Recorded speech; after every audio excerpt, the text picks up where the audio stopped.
My wife admitted something on her deathbed. Now I'm glad she died. I'm in angst. That's the only way I know how to describe it. Everything just feels so surreal right now.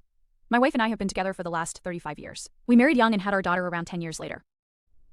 I still remember the day she had to be taken to the hospital. I was at work when her water broke, but instead of calling and demanding I get there as soon as possible, she told me that it was best I wait and that she was doing completely fine. I told her she was crazy if she thought I wasn't going to be there for the birth of my child, but she started screaming at me to stay where I was. I just chalked it up to birth hormones. I finished out the day, and as soon as I clocked out, I was flying to the hospital. It was a venture that proved fruitless, as when I arrived, my wife was nowhere to be found, and in the chaos of the busy hospital, my panic grew more and more until my pager started beeping.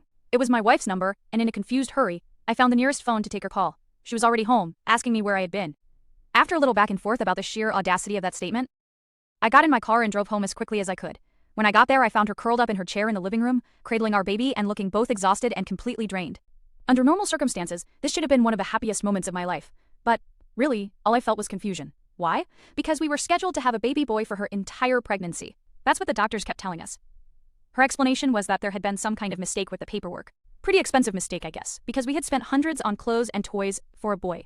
I still allowed myself to feel happy. I was a new father. I'd waited 9 months for this moment. I wasn't going to let some paperwork issue rain on my parade. Besides, her mom seemed in no mood to argue. I spent the entire first night back home curled up in bed with my wife and our baby girl. I soothed them to sleep in each other's arms.